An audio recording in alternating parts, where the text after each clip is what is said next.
kayogati kekupi ndeipiko ya tukagetsa mukunakirwa ndeyamai we empowerment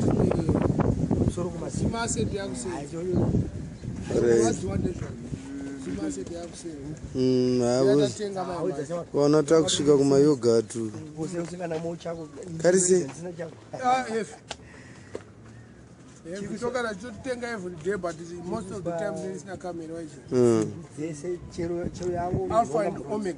vakazika kasipunu kachiri kamakurasi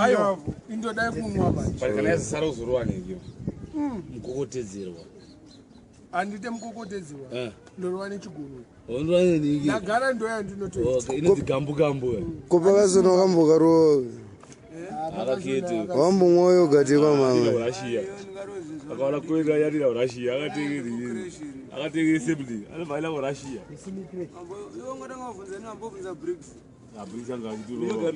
kweplantation yemabanana ndeipi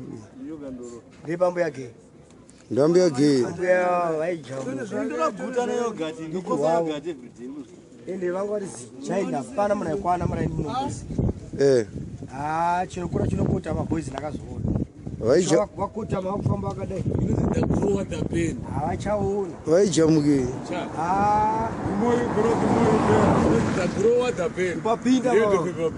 papinda vapaita vhisa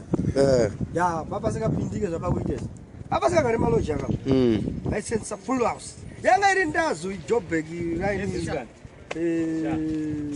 sa vanoita sei nawo mabanana mabanana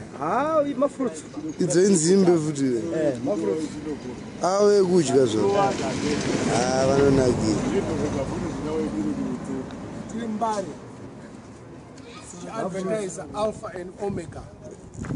kaivo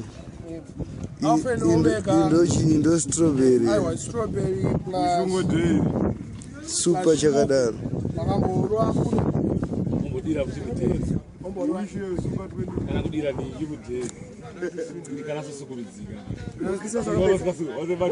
warwadziwa aona kana wana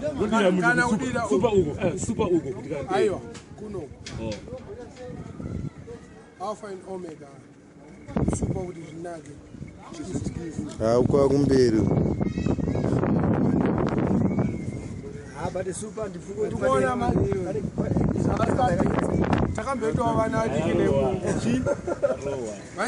muchikokota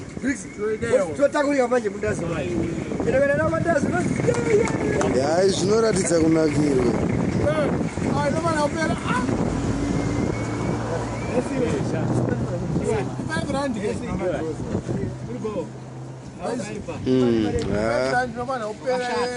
akawani mamboti highlighta ninyeka